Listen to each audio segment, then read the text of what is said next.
Orang yang tidak paham selalu menuduh ahlu sunnah, wah kalau kita ini bid'ah sunnah ya sudah nggak usah pakai mobil, pakai aja unta atau kuda.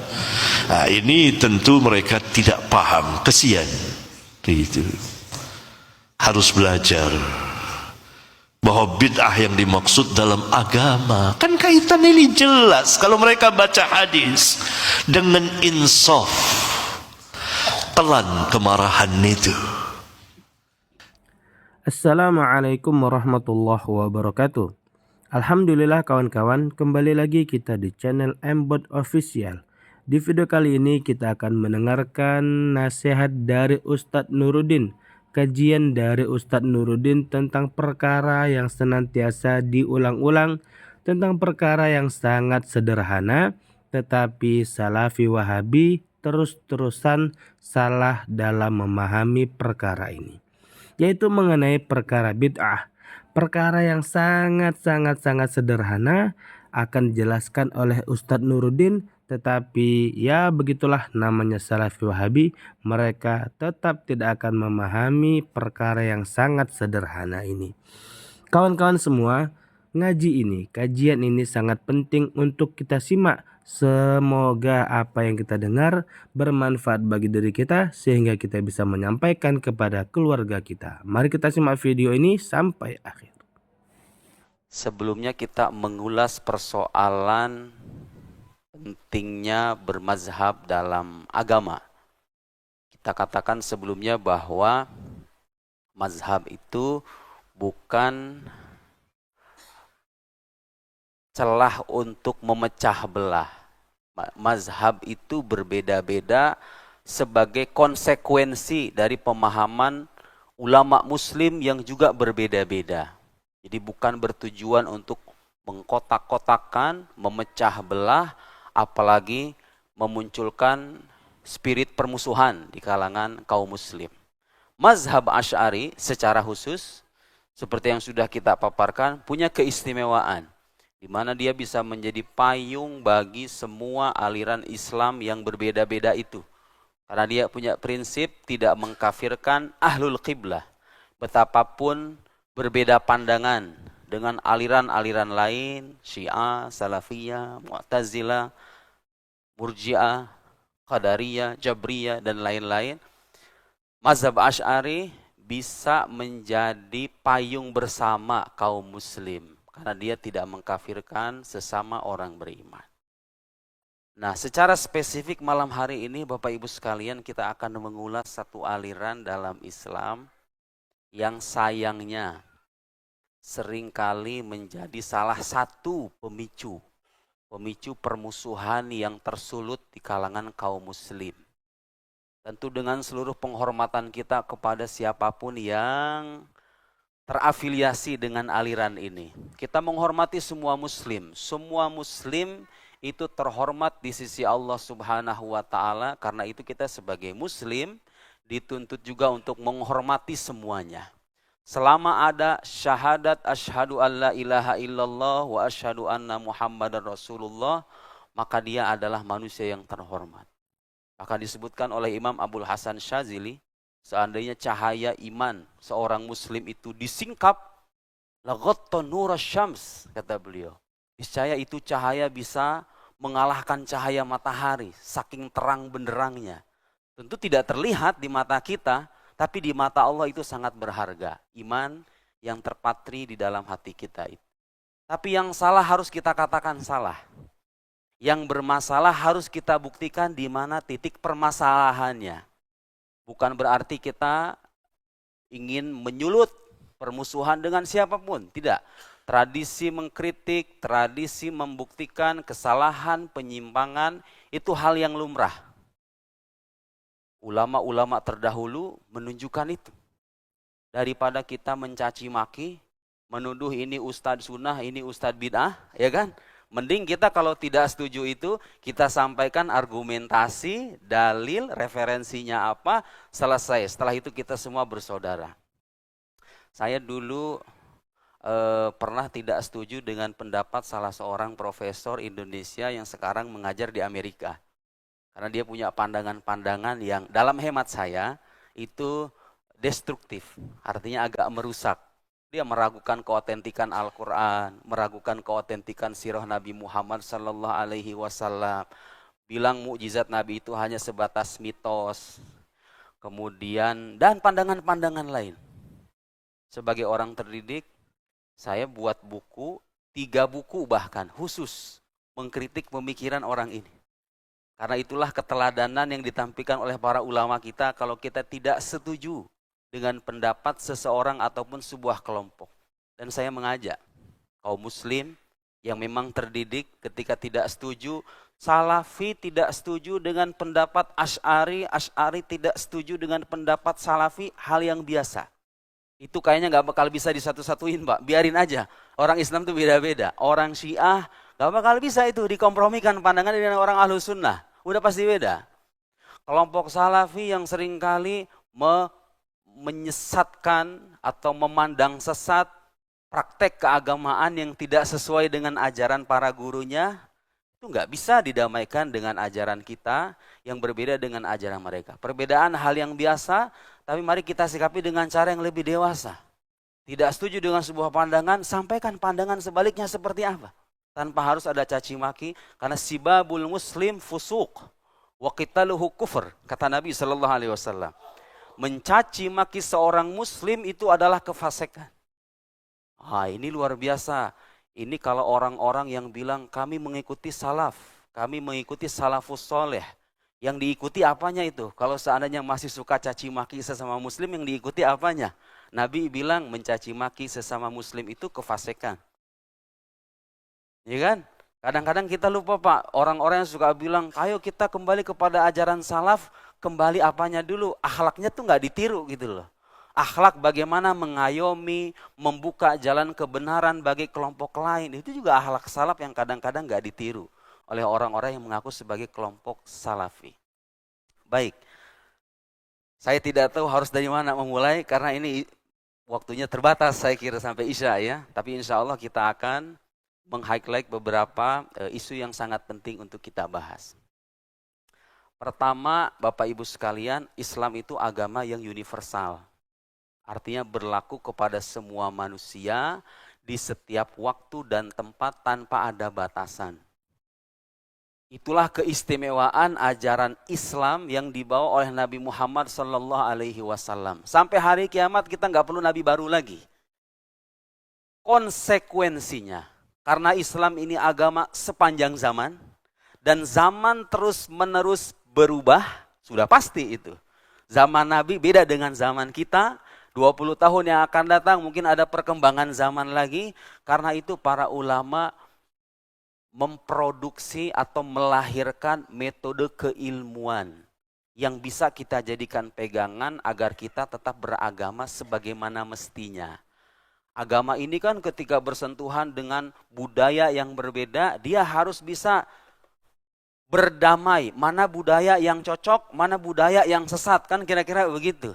Ketika agama ini dipeluk oleh orang-orang yang non-muslim, masuk Islam, kadang-kadang non-muslim ini bawa pikiran agama lamanya.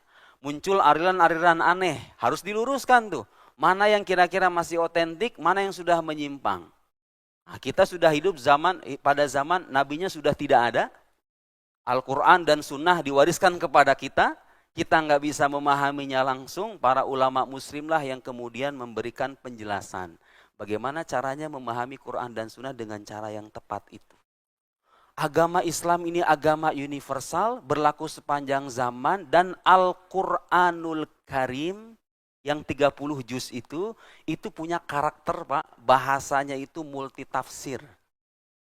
Makanya Bapak kalau lihat tafsiran kitab suci, kayaknya terbanyak sedunia itu Al-Quran. Serius saya, tidak mengada-ngada. Bapak silahkan tanya sarjana-sarjana yang menggeluti dunia perbandingan agama. Tafsiran kitab suci yang paling kaya itu kitab sucinya kita. Nah, konsekuensinya apa? Kalau Qur'annya sejak awal memungkinkan terjadinya perbedaan pendapat, maka sebagai sikap yang terdidik, kita perlu berlapang dada dalam melihat perbedaan itu. Terus gak bisa mempertahankan logika begini Pak, ini kan agama sepanjang zaman sampai hari kiamat. Gak bisa kita mempertahankan logika kalau Nabi tidak melakukan maka otomatis haram. Gak bisa Pak, kalau begitu ceritanya Islam gak akan bisa bertahan dengan perkembangan zaman. Karena pasti ada hal-hal baru. Dia berakulturasi dengan budaya, dengan adat istiadat, tradisi yang berbeda-beda. Kalau segala hal yang tidak Nabi lakukan, otomatis haram, agama ini gak akan bisa bertahan. Gak akan bisa berdialog dengan keragaman manusia sepanjang zaman itu. Jadi kita mau tidak mau, penting mengedukasi masyarakat bahwa sejauh kita itu berpegang teguh kepada Al-Quran dan Sunnah, dan para ulama punya pemahaman berbeda tentang Quran dan Sunnah ini, maka kita juga harus bisa membuka dada. Oh ternyata yang benar bukan cuma kelompok kita doang. Bukan hanya kita yang mengikuti salafus soleh itu. Yang lain juga ngikutin gitu loh.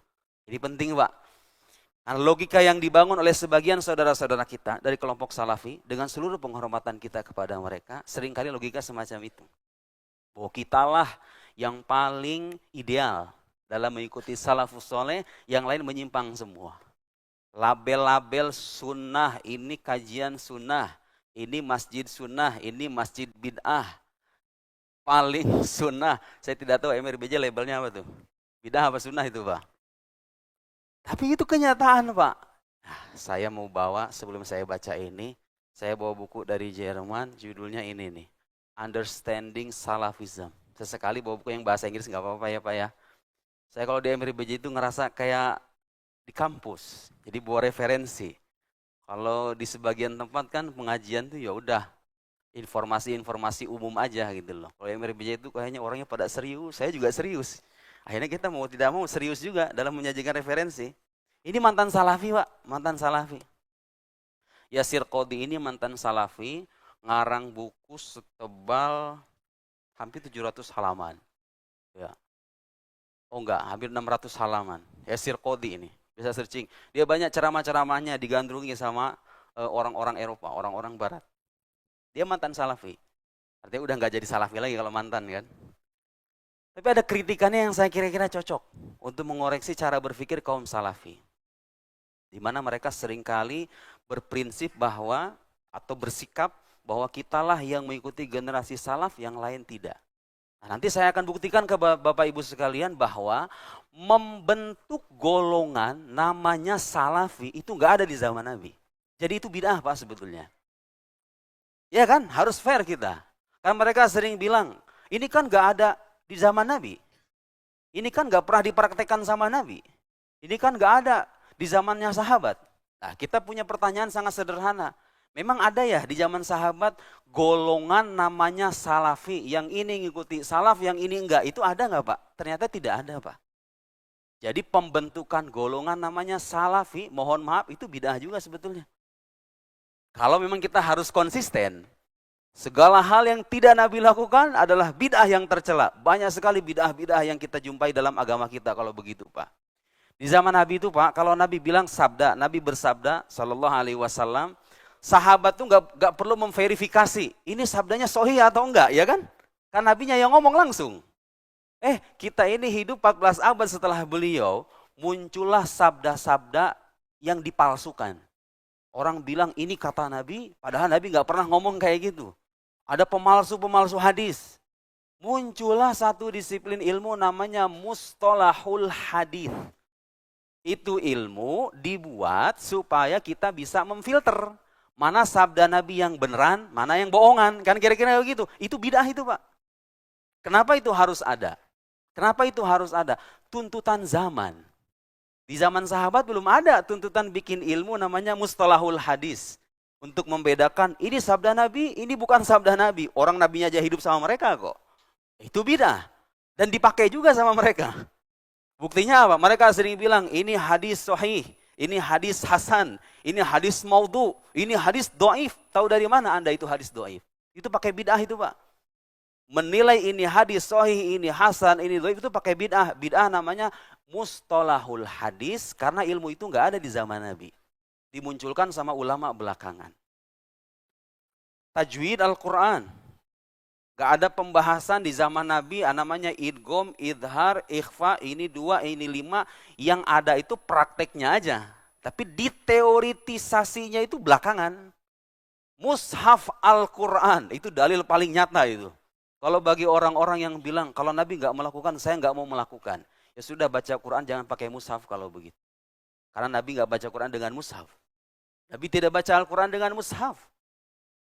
Pola sahabat ngaji dulu sama Nabi itu nggak kayak kita sekarang, Pak, alif batasa gitu, nggak. Sahabat menerima langsung dari mulut Nabi yang mulia Sallallahu Alaihi Wasallam, mereka mendengar langsung dihafal, nggak pakai mushaf. Mushaf itu bid'ah. Tapi apakah ada muslim berakal yang bilang kita nggak boleh pakai mushaf dengan alasan Nabi nggak melakukan itu? Kan nggak ada juga, Pak. Jadi nggak akan pernah konsisten, Pak. Terus terang saja, orang yang bilang kalau Nabi tidak melakukan, kita nggak boleh melakukan, itu nggak akan pernah bisa konsisten. Karena pada akhirnya agama kita banyak hal-hal baru di dalamnya, termasuk ilmu-ilmu keislaman. Dulu sahabat nggak perlu ilmu namanya usul fikih untuk memproduksi hukum itu. Karena mereka itu di samping sebagian otaknya cerdas, mereka hidup sama nabinya langsung. Nggak perlu metode istinbat hukum, nanya aja sama nabinya langsung. Rasulullah ini halal atau haram, kan kira-kira begitu. Nah, setelah berkembangnya zaman, Quran nggak bisa tuh dipahami dengan sendiri, akhirnya dilahirkan metode keilmuan untuk melahirkan hukum Islam, namanya usul fikih. Bid'ah apa bukan? Bid'ah juga. Siapa ini? Yasir Qadhi bilang begini. Jadi kita ingin bilang dengan semua ini, ingin bilang apa? Jangan sekali-kali menyalahkan perbuatan amaliyah sebagian saudara-saudara kita yang muslim dengan alasan Nabi nggak melakukannya. Saya nanti akan bacakan, ternyata sahabat juga, Pak, bikin hal-hal baru yang Nabi tidak melakukan. Sahabat melakukan hal yang Nabi sendiri tidak melakukannya. Artinya apa? Sahabat ngelakuin bid'ah juga. Dan itu sebagai bukti bahwa bid'ah tidak semuanya tercela. Tidak semua hal baru dalam agama itu bisa digolongkan sesat. Jadi kalau benar-benar pengen ngikuti salafus soleh, ayo kita ikuti ajaran sahabat yang beneran ya. Kalau betul-betul ingin mengikuti salafus soleh, mari kita buka referensi sesuai dengan data keilmuan yang valid. Sebelum ke sana, Yasir Qadhi bilang begini. Salafisme atau aliran salafi itu punya masalah besar. Salafism has a major problem with intolerance and exclusivism. Eksklusivisme, sikap eksklusif itu masalah utama kaum salafi. Merasa dirinya doang yang Islam, yang lain itu kurang gitu loh. Yang lain gak ngikuti Nabi, yang lain gak ngikuti sunnah, dia doang. With cultish behavior and clear demarcation of an us versus them mentality. Us versus them, kita versi mereka gitu loh. Dikotak-kotakin orang Islam itu. Ini kita doang nih yang ngikuti Nabi dan sahabat, yang lain enggak. Itu masalah serius kata dia. Terus kata dia, yang membuat dia keluar dari aliran salafi itu apa? However, its main problems are what made me finally renounce my association with the movement, extremism in takfir and tabdi'. Dia mulai antipati, mulai nggak simpatik lagi sama salafi ketika dia melihat sikap ekstrim dalam mengkafirkan dan membid'ahkan. Nggak cocok untuk kesaudaraan orang muslim itu, nggak cocok. Karena Islam seperti yang tadi saya bilang, dia menyebar ke berbagai belahan dunia, dia harus berdialog dengan tempat dia berada. Orang salafi punya prinsip, kalau nggak ada di zaman Nabi, disalahin semuanya, nggak cocok. Untuk membangun hidup bersama, koeksistensi gitu ya, kalau bahasa mahasiswanya, untuk spirit kehidupan bersama tuh nggak cocok mindset semacam itu. Dan itu bukan ajaran salafus sholeh. Nah kemudian dia bilang begini, ya ini yang bagus nih. Sadly, the culture of the Salafi movement and some of its doctrines can potentially lead to social alienation. Jadi doktrin kaum Salafi itu bisa menyebabkan kesenjangan sosial, alienasi sosial. Yaitu tadi orang Muslim itu dibilang yang ini kafir, yang ini bid'ah, kita doang yang ikuti Nabi dan sahabatnya. Injustices and in particular context violence against innocence. Itu berpotensi ajaran kayak gitu memunculkan kekerasan, Pak. Kekerasan terhadap, dan itu terjadi dalam sejumlah kasus. Ada terjadi, Pak. Katanya ngikuti salafus soleh. Salafus soleh itu kalau misalnya ngelihat orang salah, tahu nggak Quran? Kan salafus soleh ngikuti Quran kan? Kalau anggaplah kita ini sesat semuanya dan Anda benar. Kalau betul Anda mengikuti salafus soleh, harus Anda mengikuti Al-Quran. Kata Quran apa? Etika berdakwah. Ud'u ila sabili rabbik bil hikmah wal mau'izatil hasanah wajadilhum billati hiya ahsan. Serulah kepada jalan Tuhanmu dengan kebijaksanaan dan nasihat yang baik. Bukan dengan caci maki, dengan intimidasi dan kekerasan. Jadi ternyata kalau kita cerna Pak, mereka-mereka yang suka bilang kami ikuti salaf itu, kayaknya nggak ngikuti salaf sebetulnya. Kalau betul-betul mereka mengikuti salafus soleh, harusnya konsisten dengan ajaran Al-Quran. Andai pun kita ini sesat dan kita harus diingatkan dengan cara yang baik, bukan dengan caci maki, bukan dengan fitnah, bukan dengan memotong video orang, disebarluaskan berita bohong. Apakah itu ajaran salafus soleh? Pertanyaan sederhana. Bagi Anda yang suka bilang, kami mengikuti salafus soleh. Apakah itu akhlak yang diteladankan oleh generasi salafus soleh itu? Tidak. Ayo, kalau betul-betul kita mau mengikuti salafus soleh, harus sepaket dong. Jangan hanya ajarannya juga, tapi juga akhlaknya. Karena itu penting dalam membangun keharmonisan umat beragama di kalangan kaum muslim sendiri. Terus dia bilang ini, Salafism, like all other movements, is an organic social phenomenon. Salafisme itu fenomena sosial aja kata dia. And there is nothing divine about it.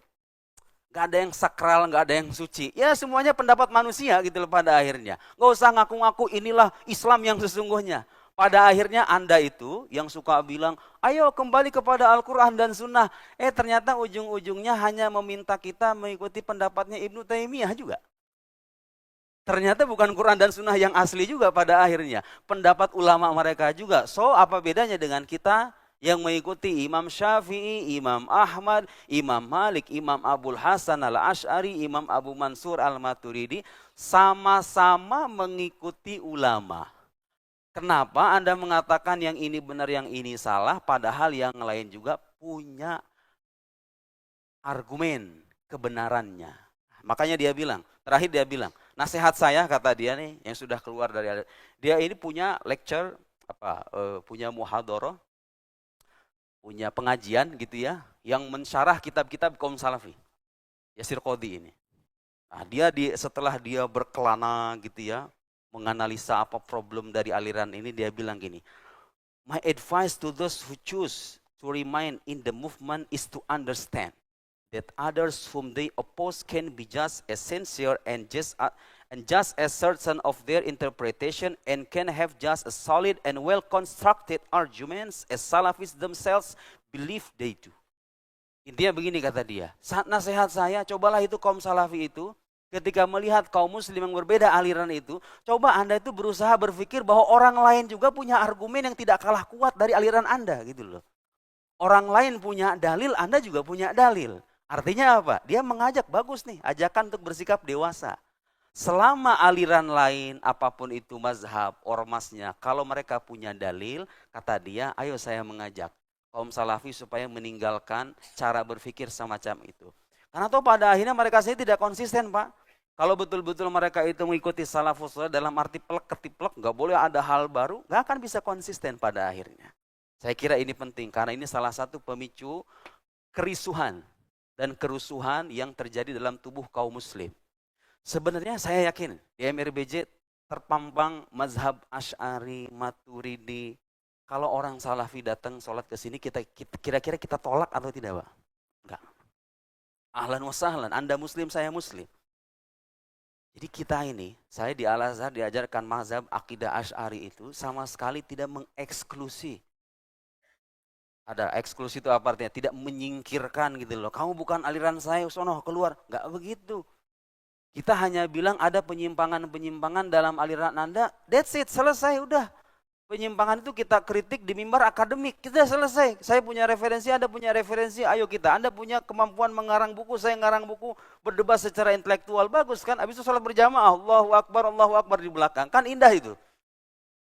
Jadi sebetulnya nggak ada masalah di antara kita Pak. Kita tidak pernah bermasalah dengan mereka. Mereka yang kadang-kadang menyalah-nyalahkan kita dengan alasan apa?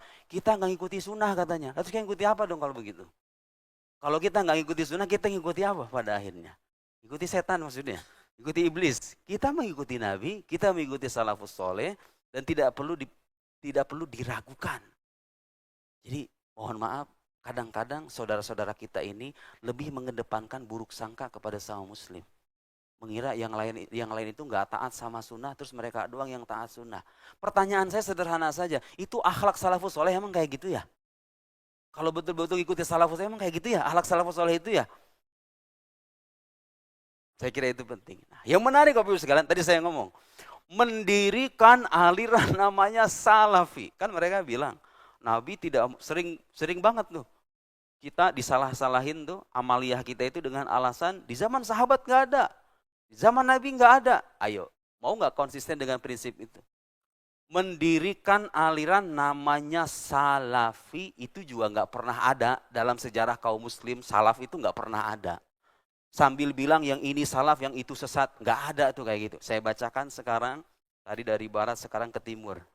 Syekh Said Ramadan Al-Buti As-Salafiyah, Marhalah Zamaniyah Mubarakah La Madhab Islami. Intinya buku ini membuktikan kepada kita, sayangnya waktu kita terbatas, bahwa ajaran-ajaran yang sering diklaim oleh orang-orang salafi, ini ngikuti salaf, ternyata terbukti itu banyak bid'ahnya Pak. Penyimpangannya. Apa yang mereka duga sebagai pandangan yang sesat, seperti amaliyah dan keyakinan kita itu, ternyata itu ada landasannya Pak, dalam tradisi salafus soleh. Jadi mereka sering menyesatkan sesuatu yang sebetulnya benar, dan mereka memandang benar sesuatu yang sebetulnya sesat. Ayo, siapa yang bid'ah itu kalau begitu? Kan? Kata beliau, bukan kata saya. Waqad marrat tarikh al-islami biqurunihil arba'ata asyar. Sejarah Islam sudah 14 abad berlalu. Duna an nasma, dan kita tidak pernah menyimak min ayyin min ulama wa immati hadhil qurun. Kita tidak pernah menyimak dari para ulama sepanjang 14 abad ini, anna burhan istiqamatil muslimin ala rusyad yatamathal fintisabihim ila madhab yusamma bis salafiyah. Selama 14 abad berlalu, kata beliau, kita tidak pernah menyimak ada ulama muslim yang bilang bahwa seorang muslim itu hanya betul-betul bisa dikatakan benar dan lurus kalau mengikuti mazhab namanya salafi. Nggak pernah ada yang ngomong kayak gitu Pak. Nggak pernah ada ulama muslim bilang, kamu ini hanya bisa jadi muslim yang baik kalau kamu ikut mazhab namanya salafi. Itu nggak pernah ada Pak. Jadi mendirikan aliran namanya salafi itu adalah bid'ah yang paling nyata tanpa disadari oleh saudara-saudara kita. Kemudian beliau bilang begini, ini bagus nih. Kadang-kadang mereka memandang bid'ah suatu aliran tanpa mereka sadar bahwa pendirian aliran mereka sendiri itu adalah bid'ah. Fakullu man hasaral haq fi ra'ya alladhi intaha ilaih wa adda sahibar ra'yi thani mubtadi'an aw za'ighan ala ragmi mimma awdahnahu min kila ra'yain nabitan fi haqq manhaj al-muttafaq alaih fahuwal mubtadi' haqqan. Jadi orang yang selalu bilang, hanya ini pendapat yang benar. Padahal masih ada kemungkinan pendapat lain juga benar. Kata beliau, itulah ahli bid'ah sesungguhnya. Karena dia menolak kebenaran yang sebetulnya diperluas oleh agama Islam. Jadi agama ini Pak, ada yang namanya qot'iyat, ada yang namanya dhonniyat. Ada hal-hal yang sifatnya pasti. Orang Islam gak boleh berselisih bahwa Tuhan adalah satu. Bahwa Tuhan tidak bermula. Bahwa Tuhan beda dengan makhluk. Bahwa Tuhan itu Maha kuasa, maha mendengar, maha melihat. Ini hal yang bersifat pasti. Gak boleh orang berselisih. Ada orang yang bilang, mazhab satu bilang Tuhan satu, mazhab kedua bilang Tuhan ada dua. Gak ada Pak. Semuanya sepakat Tuhan itu Esa. Hanya saja mereka sering berselisih tentang sifat Tuhan. Tapi Tuhannya satu. Itu namanya qot'iyat. Bahwa Quran adalah kalam Allah. Sekali Anda mengingkari itu, Anda gak jadi muslim lagi. Itu namanya qot'iyat. Sesuatu yang sifatnya pasti. Yang sering dipersoalkan sama saudara-saudara kita dari kaum salafi itu hal yang tergolong ke dalam kategori yang kedua, dhonniyat. Jadi ajaran keagamaan yang kebenarannya itu masih sifatnya sangkaan. Masalah khilafiyah gitu loh. Orang bisa beda pendapat. Sengaja sama Islam tuh dikasih keluasan, ulama beda pendapat. Kenapa? Karena ini masalah kadang-kadang berkaitan dengan masalah cabang doang. Gak mencederai iman seorang muslim gitu loh. Ya kayak tawasul, maulid nabi, kunut subuh, kayak gitu-gitu tuh. Memanjangkan jenggot, ya kan, pakai celana di atas mata kaki. Gak ada ulama yang bilang kalau pakai celana di bawah mata kaki Anda jadi kafir atau Anda tidak menjadi muslim yang baik. Gak ada yang bilang begitu, Pak. Dan hadis-hadis yang sering dirujuk oleh mereka, itu juga hadis-hadis yang masih multitafsir. Ulama lain bisa memahaminya secara berbeda gitu loh. Nah di sini saya mau bilang Bapak Ibu sekalian, beragama itu kayaknya kalau saya pikir-pikir mirip kayak orang naik pesawat. Kita ini kalau bisa terbang ke atas, ngelihat mobil yang mereknya beda-beda itu, kan kita itu kalau ngelihat mobil Pak, kalau dari bawah itu banyak banget perbedaannya ya kan? Kalau misalnya ngelihat mobil dari daratan gitu maksud saya, mobil yang mereknya beda-beda, kemudian fiturnya beda-beda itu banyak banget kan perbedaannya gitu ya. Ya Pak Hatta ya, banyak sekali. Tapi coba Pak naik ke atas pesawat, ngelihat mobil dari atas, apa yang terjadi coba? Lah sama-sama kotak kayak begini kok ya. Lebih banyak samanya ketimbang bedanya gitu loh. Itulah orang beragama Pak. Semakin tinggi ilmu seseorang, semakin mudah dia menerima perbedaan. Semakin dia melihat ternyata orang muslim ini banyak samanya kok. Bedanya dikit doang.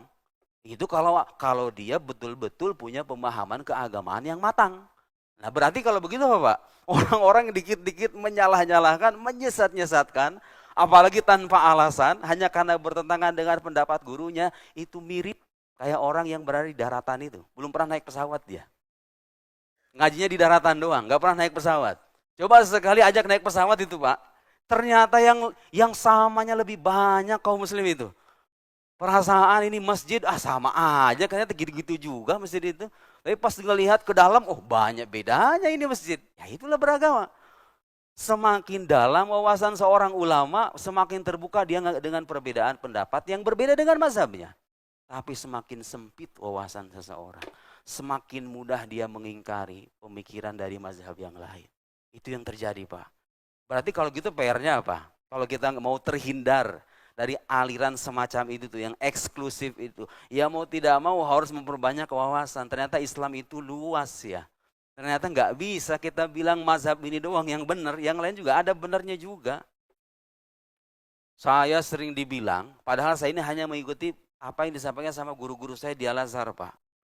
Kadang-kadang kita sering bilang mengedukasi masyarakat, nah niatannya saya ini kan orang Sunni, 9 tahun di kampus Ahlus Sunnah gitu ya di Mesir, mondok juga 7 tahun di kampus kiainya itu orang NU. Saya masih dibilang Syiah gara-gara saya bilang beberapa hal dari kekayaan intelektual orang Syiah itu bisa kita manfaatkan. Ada yang bagus maksud saya. Gak semuanya sesat gitu loh. Kenapa sih kalau misalnya yang bagus ya kita ambil aja gitu loh. Saya bilang, saya dulu suka membaca karya-karya para ulama Syiah. Nah sekarang ada orang-orang yang taunya Syiah itu dari internet doang. Taunya Syiah itu yang suka mencaci maki sahabat. Taunya Syiah itu yang suka mencaci maki Abu Bakar, mencaci maki Sayyidah Aisyah gitu ya. Taunya itu doang. Dia nggak tahu bahwa di balik keragaman mazhab Syiah itu ada juga ulama-ulamanya yang moderat. Yang bisa berpelukan dengan orang Sunni gitu loh. Dan mereka itu punya kekayaan intelektual. Saya cuma bilang, saya mempelajari itu, mengambil manfaatnya. Yang baik, kenapa kita salah? Kalau misalnya ngambil yang baik itu kan, dibilangnya orang Syiah aja itu bayangkan. Apakah kalau orang membaca bukunya orang kafir, bukunya Stephen Hawking misalnya, kan Stephen Hawking bukan orang beragama. Terus kalau saya baca buku Stephen Hawking, saya melihat ada yang manfaat nih, dan dia nggak percaya Tuhan, Stephen Hawking itu. Meskipun nanti ada perdebatan, apakah dia percaya, ada yang bilang dia percaya Tuhan, tapi Tuhan yang dia percaya beda dengan Tuhan versi orang beragama. Oke lah, itu masalah lain. Tapi maksud saya, kalau saya baca buku orang ateis, dan saya dapat manfaat dari buku itu, so what? Masalahnya apa? Apakah saya jadi ateis lantas kalau begitu? Lihat Pak, logika yang dimainkan kadang sangat dangkal sekali. Hanya karena orang mengambil manfaat, justru itu sikap terdidik yang diajarkan sama guru-guru kami di Al-Azhar itu. Di Al-Azhar itu meskipun tahu bahwa, dan sering dijelaskan di kampus-kampus, di kelas-kelas kita, Syiah itu aliran yang menyimpang, ini bukti-bukti penyimpangannya, mereka meyakini imamah setelah Nabi. Salafiyah juga aliran yang menyimpang, ini bukti-bukti penyimpangannya. Tapi di akhir dikatakan apa? La nukafir ahadan min ahlil qiblah. Kita nggak mengkafirkan sama muslim. Subhanallah, indah sekali kan? Karena mau nggak mau, memang perbedaan tuh harus ada gitu loh. Nggak bakal bisa dihindari Pak. Makanya nggak usah ada jargon, ayo kita satukan Islam tanpa adanya mazhab. Nggak bakal bisa itu. Sampai hari kiamat kayaknya kita itu begitu-gitu aja. Pasti yang bisa kita lakukan adalah mengedukasi orang-orang. Wahai kaum muslim, pada akhirnya mazhab kita punya landasan, mazhab Anda punya landasan, nggak bisa. Anda bilang hanya Anda saja yang ikuti kelompok salaf, sementara yang lain tersesat dengan kesesatan yang nyata. Nggak bisa begitu. Jadi mendirikan aliran namanya salafi sambil bilang ini nih yang sunnah, yang ono sesat semuanya itu bid'ah yang tidak ada di zaman Nabi Sallallahu Alaihi Wasallam. Saya tadi bilang, Bapak Ibu sekalian, waktu kita terbatas, nggak kerasa sampai jam 7 aja. Saya tadi bilang bahwa sahabat sekalipun. Nah sekarang saya bawa lagi Pak. Ada nggak caci maki dari mulut saya tadi kepada kelompok salaf? Nggak ada ya? Ada Pak, kita nggak diajarkan begitu. Kita nggak setuju sama aliran mereka, tapi kita tidak ajarkan mencaci maki. Andaikan mereka datang sholat, makmum di hadapan saya, nggak mungkin saya tendang. Kita takbir sama-sama, kita sholat, kita sama-sama muslim. Disertasi nih Pak, masih fresh dari Al-Azhar. Ad-Dalail al-Usuliyah, tadi saya nyebut ilmu namanya usul fiqih. Itu ilmu yang dirumuskan oleh ulama muslim supaya kita memahami Quran dan sunnah dengan cara yang tepat. Ini disertasi membuktikan apa? Kelompok salafi itu ternyata dalil-dalil usul fikihnya banyak yang bertentangan dengan ulama 4 mazhab. Udah gitu mereka paling merasa apa katanya? Paling mengikuti salaf. Ternyata terbukti bertentangan dengan ulama mazhab. Tuh. Allati khalafat fiha salafiyal mu'asirah usulal madhahib al-arba'ah. Mazhab yang 4 Pak, beda, lebih banyak bedanya mereka. Wa atharu dzalika fil fatwa wal furu'. Di antara yang paling beda itu apa coba? Yang paling mencolok itu Pak, yang sering dipromosikan sama salafi-salafi itu. Yaitu tadi, mereka selalu beralasan apa? Kalau Nabi tidak melakukan, berarti itu haram. Kan sering begitu tuh Pak. Wah ada di zaman Nabi itu maulid gitu, ngapain kalian mengadakan hal-hal baru dalam agama? Gak boleh kita mengadakan hal-hal baru. Ayo, bagi yang bilang kami mengikuti salafus soleh, berarti Anda harus mengikuti sahabat dong. Sahabat Nabi itu ternyata Pak juga sama mengadakan hal baru dalam beragama. Dan Nabi tidak mengingkari sejauh hal baru ini tidak bertentangan dengan Al-Quran dan Sunnah. Baik, saya akan bacakan. Karena ini kitab tebal sekali, gak bisa saya baca. 800 halaman, disertasi. Dapat predikat cum laude di Al-Azhar. Dan penulisnya lagi-lagi mantan salafi. Ya salah, dari barat ini udah tobat selesai. Dari timur udah tobat juga. Yang Indonesia kapan mau pada tobat? Ayo. Ya ini mantan salafi. Sebelum saya kutip itu Pak ya, beliau mengutip ucapan Ibnu Taimiyah. Jadi ternyata kesimpulan beliau, ajaran salafi yang sekarang itu banyak yang bertentangan dengan ajaran Ibnu Taimiyah. Padahal Ibnu Taimiyah ini sosok yang paling diagungkan oleh mereka. Jadi mereka ini jangankan mengikuti Quran dan Sunnah, mengikuti Ibnu Taimiyah aja sudah gagal gitu, kira-kira begitu ya. Buktinya banyak aliran-aliran mereka, ajaran mereka yang tidak sesuai dengan sikap atau pendapatnya Ibnu Taimiyah. Saya nggak cukup waktu, nanti bisa bikin episode tersendiri tuh. Ajaran kaum salafi yang berbeda dengan ajaran Imam Ibnu Taimiyah, bikin judul khusus tuh nanti. Oh, subhanallah. Bisa ramai yang berbeda ini. Kata Ibnu Taimiyah, ini ajaran Ibnu Taimiyah Pak. Ibnu Taimiyah dikutip di sini dalam Syiar A'lamin Nubala. Syiar A'lamin Nubala karangan Imam Adz-Dzahabi. Imam Adz-Dzahabi ini muridnya Ibnu Taimiyah. Ya, ibu kata muridnya. Wa kadza kana Syekhuna Ibn Taimiyah fi awakhir ayamihi yaqul. Menjelang akhir hayatnya, menjelang wafat, Ibnu Taimiyah bilang, "Ana la ukaffiru ahadan minal ummah." Saya tidak mengkafirkan seorang pun dari umat muslim. Allahu Akbar, berarti saudara-saudaraku yang dari salaf yang suka mengkafir-kafirkan, Anda itu beda pendapatnya dengan cara berpikirnya imam Anda Ibnu Taimiyah yang gak suka ngafir-ngafirin itu. Ah, kan begitu. Terus begini, Ibnu Taimiyah juga bilang dalam Majmu' al-Fatawa. Nah, kalau Majmu' al-Fatawa bisa dicek di internet, gampang banget yang bisa bahasa Arab. Wa man jalasani ya'lamu dzalika minni anni min a'dhamin nasi nahyan an yunsaba muayyanun ila takfir wa tafsiq wa ma'siyah. Kata Ibnu Taimiyah, yang suka dekat dengan saya, bagi orang yang dekat dengan saya pasti tahu, saya ini termasuk orang yang paling anti menuduh orang ini ahli bid'ah, ahli maksiat, orang kafir. Pak, Ibnu Taimiyah itu. Ibnu Taimiyah itu. illa kecuali idza ulima annahu qad qamat alaihi al-hujjar risaliyah allati man khalafaha kana kafiran taratan wa fasiqan ukhra wa asiyan ukhra.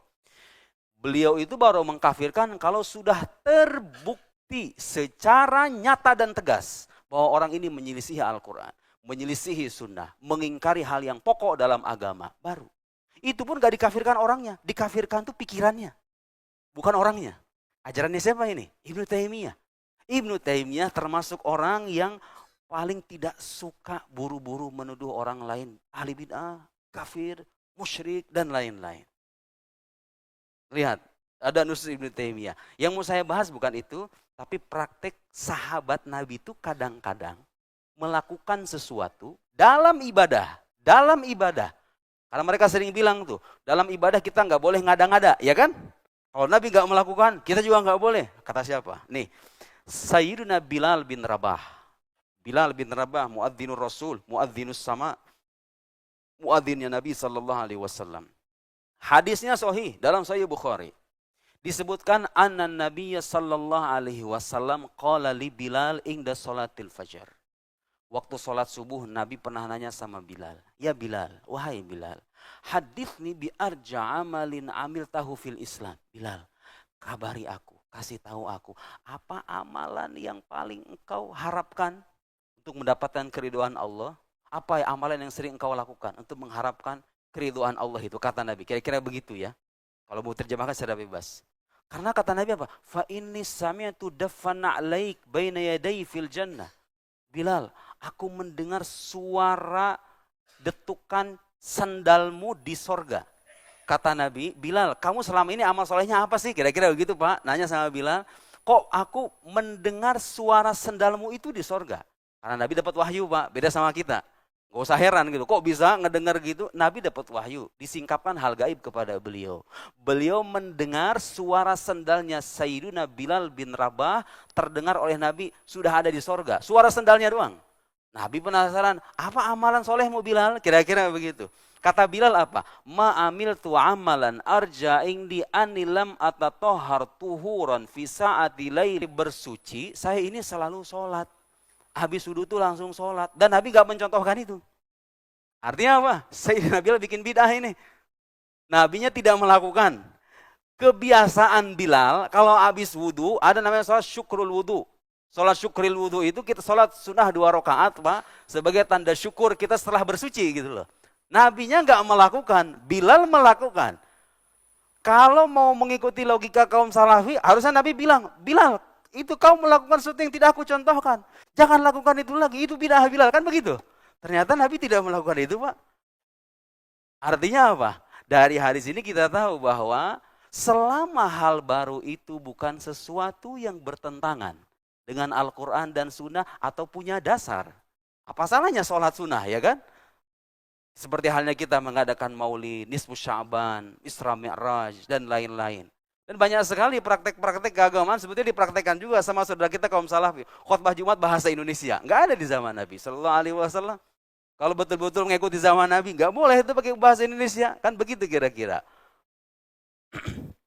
Nah kemudian ada lagi, ini banyak Pak ternyata data-data dari riwayat salafus soleh. Nih bagi yang betul-betul pengen mengikuti salafus soleh, ini sahabat melakukan sesuatu yang tidak Nabi lakukan. Nah, saya berikan contoh lain. Di sini ada nih. Bagus sekali ini buku. Waduh, subhanallah. Oh, azan dulu ya? Oh, azan dulu. Lupa saya. Tidak Emir BJ nih, Bang.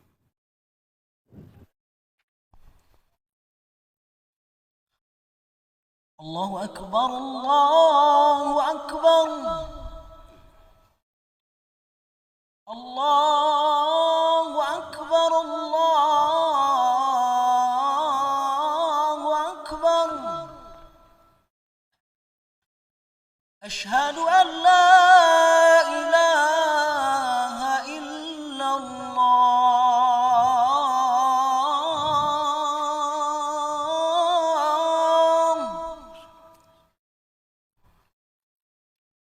Asyhadu an la ilaha illallah.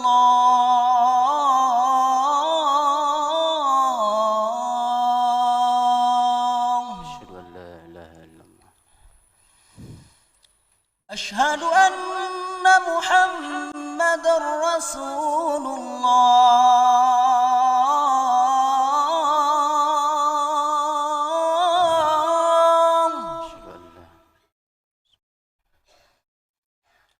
أشهد أن محمد رسول الله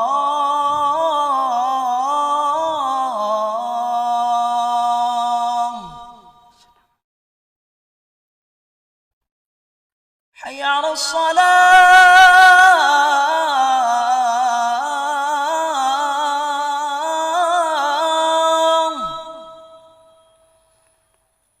حي على الصلاة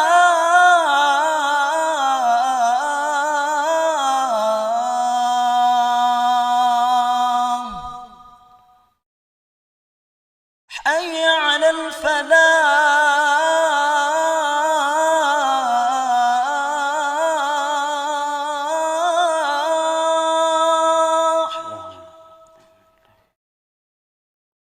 حي على الفلاح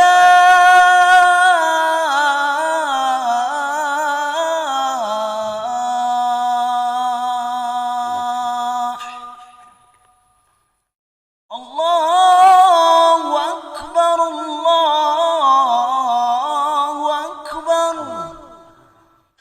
لا إله إلا الله La ilaha illallah sayyidina Muhammad Rasulullah. Allahumma rabb hadhihi da'wati suratul qiyamah sayyidina Muhammad.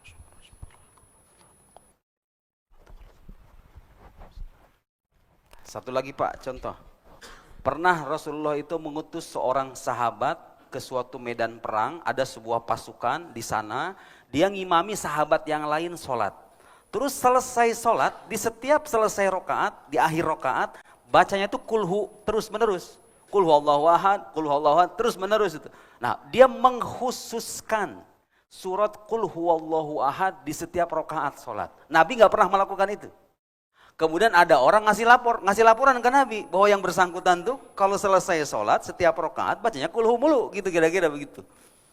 Terus orang itu menjawab, kenapa kamu melakukan begitu? Kata orang ini, li'annaha sifatur rahman wa ana uhibbu an aqra'a biha. Faqala Nabi menjawab ketika dikasih laporan sama sahabat-sahabat yang Rasulullah ini ada orang kok tiap kali rakaat sholat bacanya kulhu mulu. Engkau kan tidak pernah mencontohkan itu, kira-kira begitu ya. Nabi bilang apa Pak? Kalau pakai logika kaum salafi apa coba? Bid'ah itu, gak boleh itu, Nabi gak melakukan. Kan kira-kira begitu. Nabi menjawab, akhbiruh annallaha yuhibbu.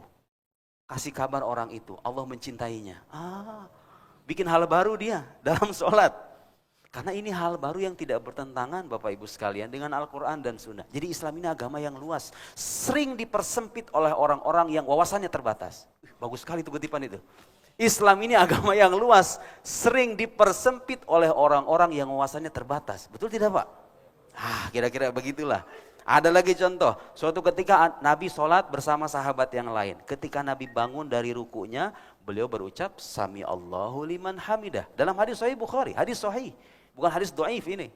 Ketika baca Sami Allahu liman hamidah, ada sahabat kemudian bilang, dia baca doa. Doa ini gak diajarkan sama Nabi. Doanya apa? Rabbana walakal hamdu hamdan katsiran thayyiban mubarakan fi. Falamman saraf, ketika orang itu pergi, qala, Nabi bilang, nanya sama sahabatnya, manil mutakallim? Siapa tadi yang ngomong kayak gitu? Siapa tadi yang baca doa itu? Nabi nanya. Berarti Nabi gak ngomong, gak mengajarkan doa ini kan? Nabi gak mengajarkan doa ini pas bangun dari ruku. Orang ini yang bilang. Apa respon Nabi? Membantah atau menyetujui? Lihat Pak, dalam hadis Sahih. Jawaban Nabi SAW ketika ada orang baca doa yang tidak diajarkan oleh Nabi. Ra'aitu bid'atan wa thalathina malakan yabtadirunaha ayyuhum yaktubuha awal. Aku melihat ada 30 lebih malaikat, mereka berlomba-lomba mau mencatat amal soleh orang itu. Siapa yang pengen mencatat lebih dulu katanya? Malaikat lomba-lomba Pak. Mereka berlomba-lomba mencatat amal soleh orang ini. Padahal dia melakukan sesuatu yang tidak dilakukan oleh Nabi SAW. Itu tandanya apa? tidak semua hal yang tidak dilakukan oleh Nabi otomatis haram, otomatis bid'ah yang tercela. Tawassul yang suka disalah-salahkan, dibilang syirik. Dibilang kalau kita bertawassul dengan orang soleh, kita menyembah orang soleh. Bertawassul dengan Nabi, kita dituduh menyembah Nabi Muhammad. Padahal wallahi tidak ada muslim ala wajhil ard. Muslim yang beneran muslim, mustahil menyembah Nabi Muhammad, betul gak Pak? Suuzon, buruk sangka sama-sama muslim. Orang bertawassul dibilangnya menyembah wali, menyembah Syekh Abdul Qadir Jilani, menyembah Habib, menyembah ini. Gak ada yang menyembah. Yang kita sembah hanya satu, Allah Subhanahu wa taala. Ternyata tawassul itu sudah ada juga di zaman salafus saleh. Jadi orang-orang yang suka bilang mengikuti ajaran salaf, kalau betul-betul mengikuti ajaran salaf harusnya nggak boleh juga tuh mengharam-haramkan tawassul. Karena tawassul sudah ada sejak zaman Nabi Shallallahu Alaihi Wasallam. Bahkan ada riwayat disebutkan di sini, riwayat dengan sanad yang sahih, tawassul salah seorang sahabat Nabi. Nah, suatu ketika di zaman Nabi itu ada kekeringan, hujan nggak turun-turun, kira-kira begitu. Tiba-tiba datang seorang sahabat ke kuburan Nabi. Nabinya udah nggak ada. Kan suka bilang nih Pak, mohon maaf, kelompok salaf itu suka bilang tawassul itu boleh, asalkan bagi orang yang masih hidup katanya, kan gitu. Kalau di zaman Nabi hidup boleh katanya. Kalau Nabi sudah wafat itu nggak boleh. Padahal pertanyaan sederhana saja, emang bedanya apa? Nabi wafat dengan Nabi hidup itu bedanya apa?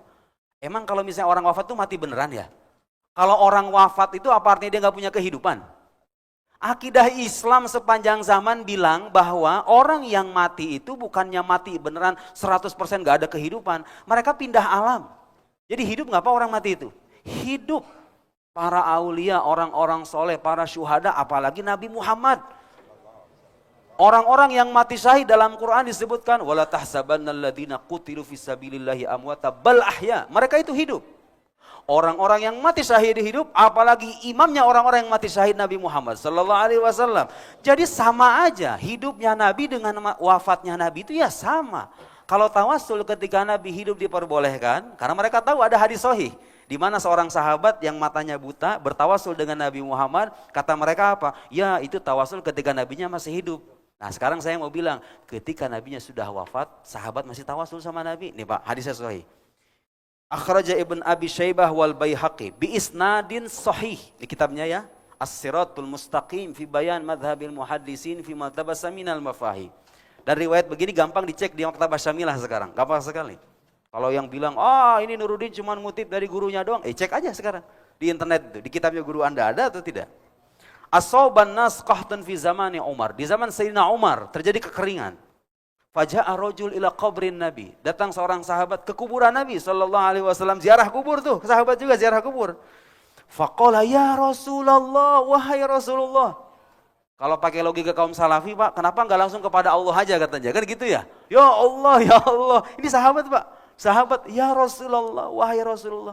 Kenapa mereka manggil Rasulullah? Karena mereka tahu ajaran yang tadi saya sebut itu, bahwa Rasulullah itu masih hidup di alamnya tersendiri, di alam barzakh. Jadi keliru besar orang muslim kalau meyakini Nabi Muhammad itu dengan kita hubungannya udah putus gitu loh. Nabi Muhammad masih hidup, kita hidup, cuma beda alam doang. Rasulullah, istasqillah li ummatik. Rasulullah, tolong coba mintakan hujan kepada Allah. Beliau minta doa ke Nabi supaya nabinya mintakan hujan kepada Allah. Tawassul kan namanya ini. Sahabat bertawassul. Ayo, yang suka bilang tawassul bukan ajaran salafus soleh. Lah ini ajaran siapa ini? Ini sahabat Nabi sallallahu alaihi wasallam. Istasqillah li ummatik fa innahum qad halaku. Rasulullah coba mintakan hujan itu untuk umat, mereka hampir celaka. Fa'atahu Rasulullah fil manam. Rasulullah kemudian datang dalam mimpi. Faqala i'ti Umar fa'aqrihus salam. Kata Rasulullah kepada sahabat ini, kamu datang ke Umar, sampaikan salamku kepadanya. Wa akhbirhu annakum musqaun. Kabari mereka bahwa kalian akan diberikan hujan.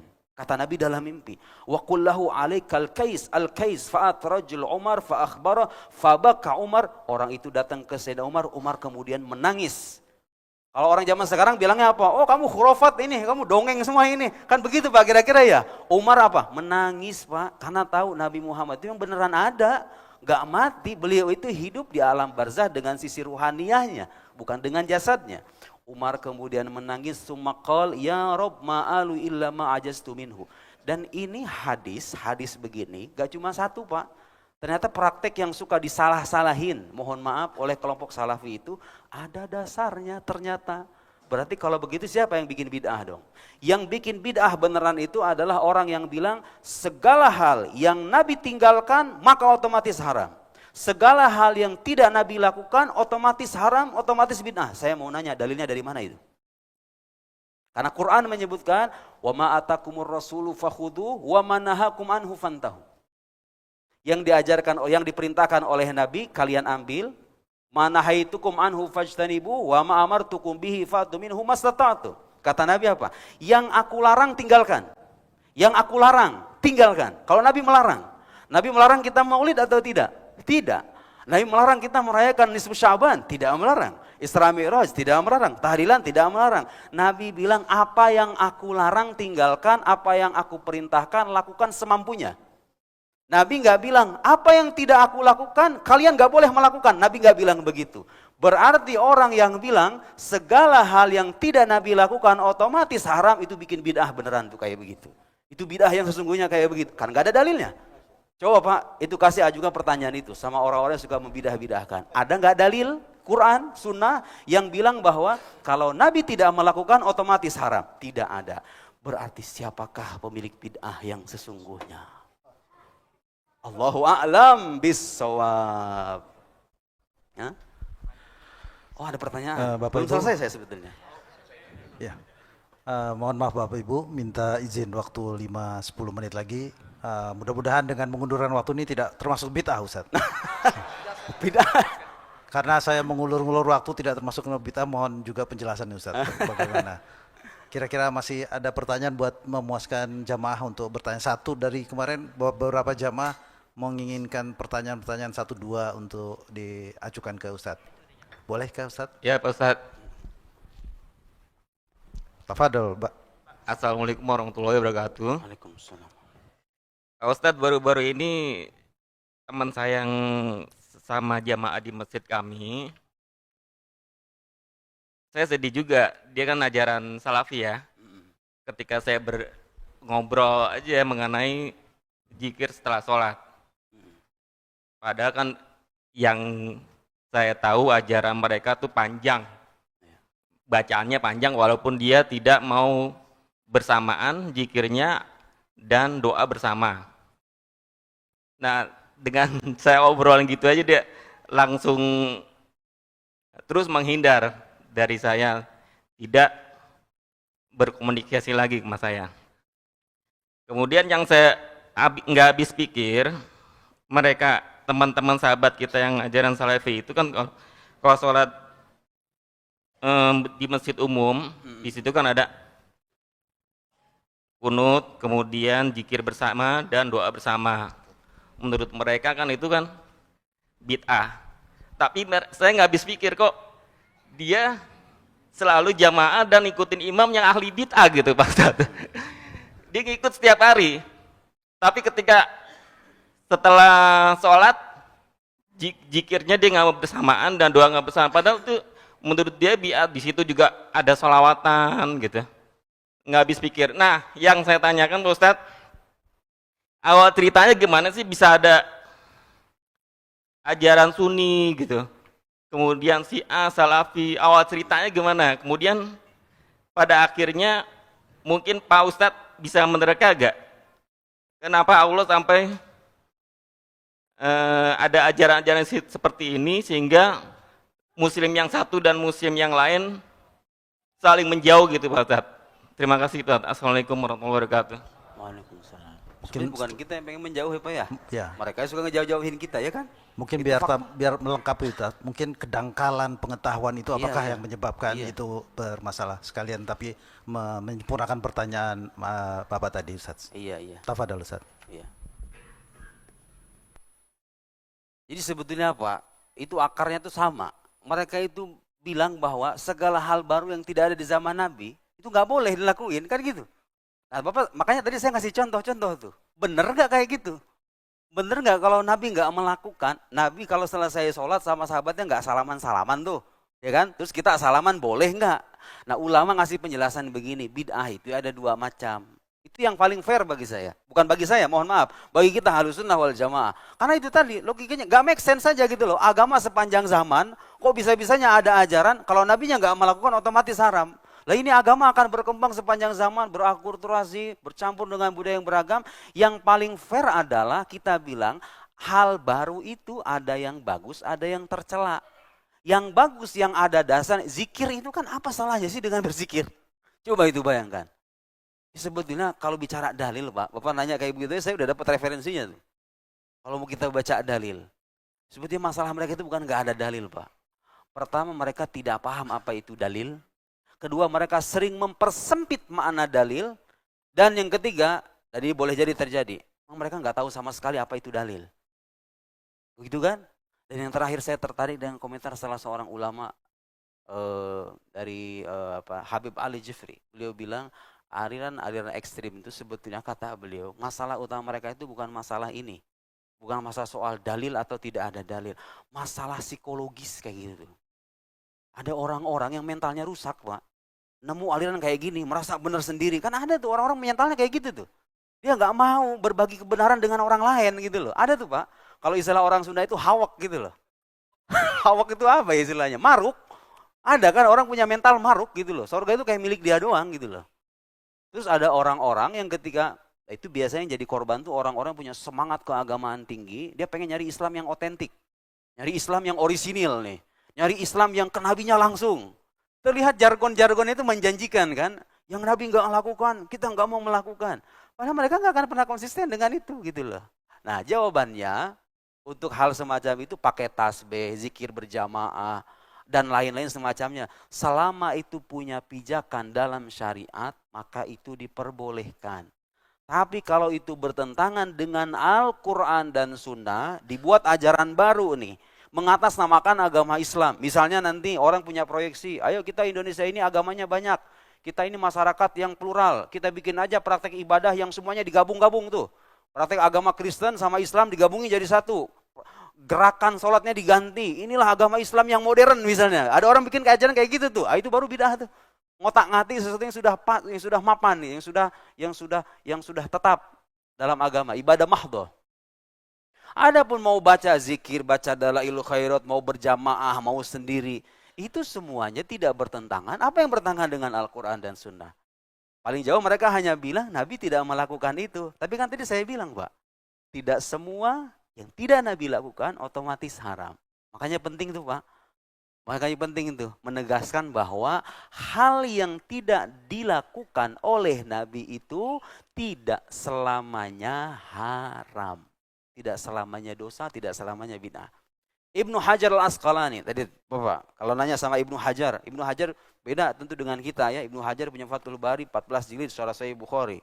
Dan belum kitab-kitab yang lain. Ibnu Hajar, ulama besar. Kata Ibnu Hajar, wafil hadis, ada salah satu hadis yang dijadikan dalil untuk kebolehan zikir berjamaah. Wafil hadis, fadlu majalisi dzikr wa dzakirin wa fadlul ijtima' ala dzalik. Ada sebuah hadis, di sini disebutkan hadisnya panjang, saya nggak perlu bacakan. Intinya ada hadis bisa dijadikan dasar bahwa menunjukkan hadis itu keutamaan berzikir berjamaah. Ijtima' itu artinya kumpul-kumpul. Kayak kita ini nih. Itu ada dalilnya Pak. Wa anna jalisahu bi andarij ma'hum fi jami' ma yatafaddalullahu ta'ala bihi 'alaihim ikraman lahum walau lam yusyarikum fi asli dzikr. Di sini ada nih hadisnya nih. Panjang. Segampang itu. Membantah pikiran mereka segampang itu. Berapa menit lagi Pak? Masih ada waktu enggak? Hah? Tambah lagi. Oke, perlu balik ke persoalan lain. Di antara dalam masalah akidah, karena mereka menyatakan ini akidah yang benar ini, sesuai dengan salafus soleh, beda dengan akidahnya orang Asy'ari, sifat 20. Gak ada di zaman Nabi sifat 20. Iya emang kagak ada tulisan kayak gitu nyantong, gak ada tulisan kayak gitu, belum ada tuntutan Nabi itu merumuskan. Tapi bukan berarti Nabi gak meyakini Pak, soalnya kalau kita cek tuh sifat 20 itu, Allah ada. Kira-kira Nabi Muhammad bilang Allah ada atau gak ada? Ada kan? Allah punya sifat qidam. Apa artinya qidam? Tidak bermula. Nabi Muhammad meyakini itu apa enggak? Ada dalam Quran kan soalnya. Huwal awwal wal akhir wal zahir wal batin. Nabi Muhammad meyakini Tuhan beda sama makhluk apa enggak? Pastinya beda, karena ada ayat Quran yang bilang laisa kamitslihi syai'. Nabi Muhammad meyakini Tuhan satu atau dua? Kita juga meyakini Tuhan satu. Rumusan versi sekarang yang dihafal, dirumuskan pakai dalil-dalil begitu, di zaman Nabi rumusannya ya gak ada. Tapi bukan berarti keyakinannya gak ada gitu loh. Mereka sudah meyakini itu, cuma belum merumuskan dan memerinci. Perinciannya datang belakangan. Bid'ah apa bukan itu? Bid'ah, tapi itu hal yang bagus. Banyak orang kagak paham sama agamanya, dikasih penjelasan dalil sama ulama. Sahabat gak perlu dalil masalahnya. Buat apa mereka dikasih dalil? Nabinya langsung di hadapan mereka gitu loh. Jadi gak usah antipati dengan hal-hal yang baru. Kitab akidah tuh ada yang tebal, ada yang 9 jilid, ada yang 10 jilid, ada yang 8 jilid. Saya di kuliahan belajar kitab akidah ada yang 5 jilid, 8 jilid.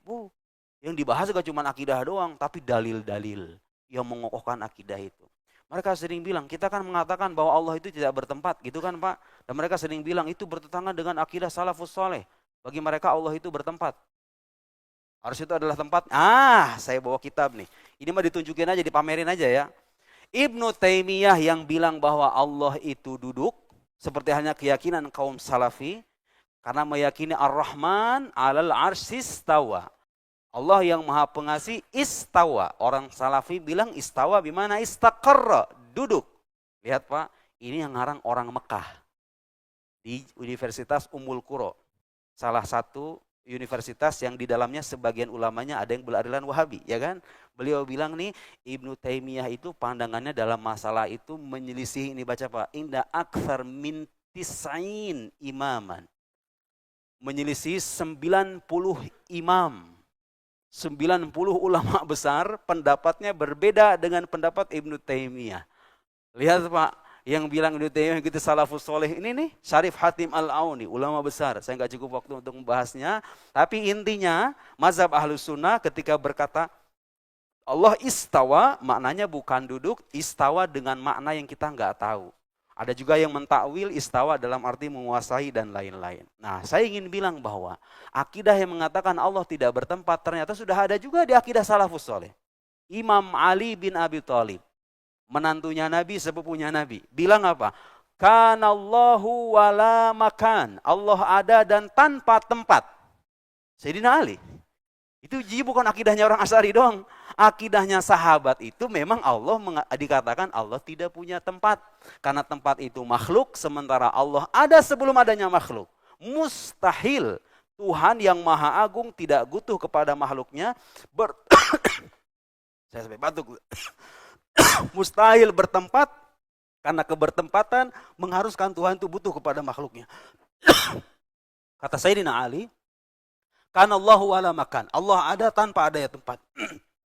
Wa huwal an ala ma alaihi kan. Ini tanda saya harus sudah selesai, Pak. Wa qala Abu Hanifah, Imam Abu Hanifah, ini ulama salaf juga, ini ulama salaf. Kata Imam Abu Hanifah, ara'aita law qil aina Allah? Di mana Allah? Kata Imam Abu Hanifah, kalau ada orang nanya, di mana Allah? Tahu enggak jawaban Imam Abu Hanifah? Bukan jawaban Nuruddin, bukan jawaban saya. Yuqalu lahu, kata Imam Abu Hanifah, dijawab pertanyaan itu, kanallahu ta'ala wala makan. Allah ada dan tidak ada makan. Bukan makan begini.